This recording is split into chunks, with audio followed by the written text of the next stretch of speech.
দুই হাতে ফু দিয়ে মাথা থেকে মাসে করতে করতে পা পর্যন্ত, আলহামদুলিল্লাহ।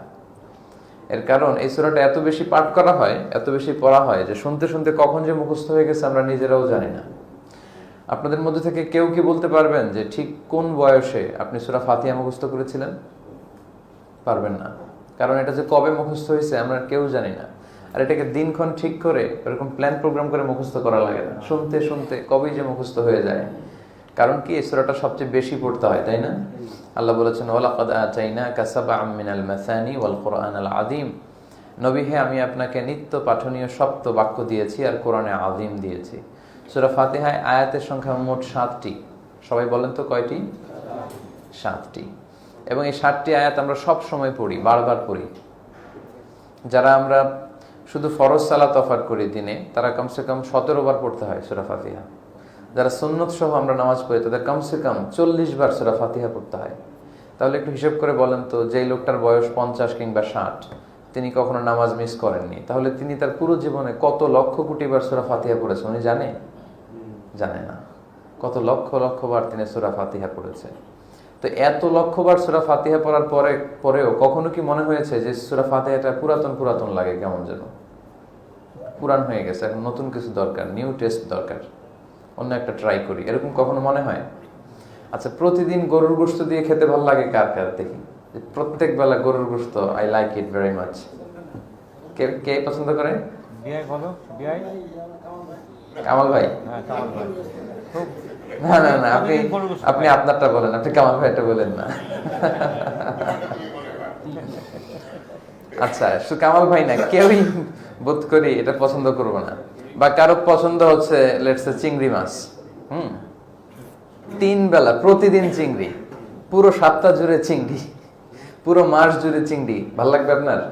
আচ্ছা, কারো ধরেন একটা গান খুব ভাল লাগে, একটা দেশের গান, ও আমার দেশের মাটি, তো এই গানটা তার ভাল লাগে, সকালে দুপুরে বিকালে 30 বছর 40 বছর সারাদিনে যদি কেউ এই গানটা বাজাতে শুরু করে, ভাল লাগবে আপনার? লাগবে না। একটা বিতৃষ্ণা চলে আসে কেমন যেন, আর ভাল লাগে না, একটু পুরান পুরান লাগে, মনে হয় যে পুরাতন হয়ে গেছে, নতুন একটা দরকার। কিন্তু মজার ব্যাপার হচ্ছে, কোরআনের একটা মুজিজা বা মিরাকেল হচ্ছে, কোরআন কখনো পুরাতন হয় না। এত লক্ষবার সূরা ফাতিহা পড়ার পরেও আপনারা কেউ কি বলতে পারবেন যে হুজুর আমার কাছে এটা কেমন যেন পুরাতন পুরাতন লাগে, আর ভাল লাগে না? এটা বলতে পারবেন না। এটাই কোরআনের miracle. This is the miracle of the holy book of Allah. আল্লাহর কোরআনের এটা মিরাকেল, যেটা আপনি যত পড়বেন এটা কখনো পুরাতন মনে হয় না।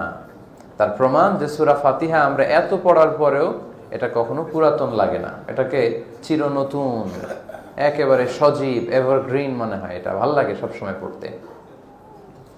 এই সূরা ফাতিহার একটা নাম আছে, সেটা হচ্ছে উম্মুল কিতাব।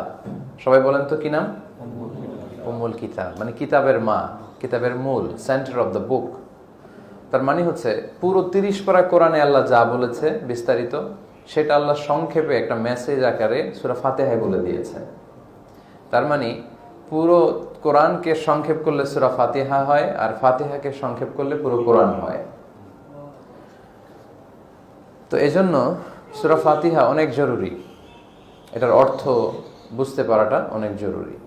এ সূরার আরেকটা নাম হচ্ছে সূরাতুশ শিফা, মানে আরোগ্য লাভ করার সূরা। অসুস্থ ব্যক্তিকে আপনি সূরা ফাতিহা পড়ে ফু দিবেন, সে সুস্থ হয়ে যাবে।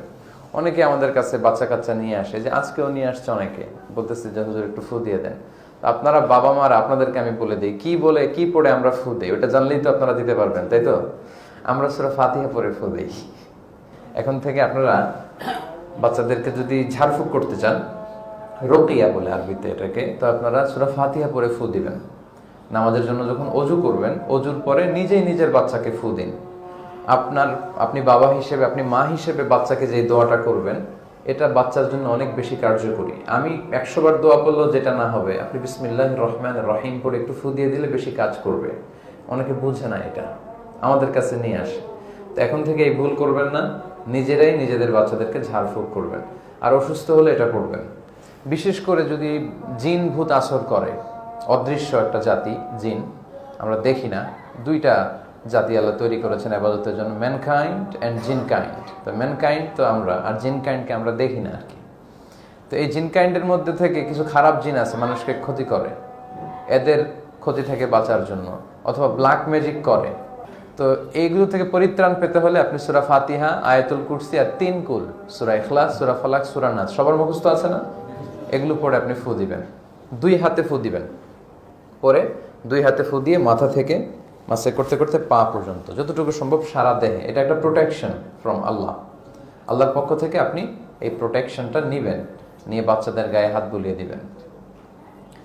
তো সূরা ফাতিহা হচ্ছে সূরাতুল শিফা। আবার এই সূরার আরেকটা নাম হচ্ছে সূরাতুল ওয়াফিয়া, মানে অখণ্ড সূরা।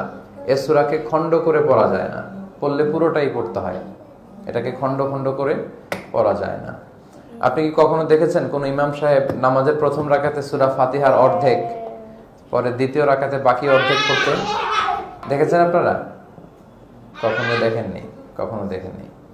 তো এই জন্য এটা হচ্ছে সূরাতুল ওয়াফিয়া, এবং এটা এত দামি সূরা, আল্লাহ রাসূল সাল্লাল্লাহু আলাইহি ওয়াসাল্লাম বলেছেন যে সূরা ফাতিহার মতো এত দামি সূরা তাওরাতের মধ্যে নেই, ইনজিলে নেই, জাবুরের মধ্যে নেই, আসমানি 104টা কিতাবের একটার ভেতরেও নেই।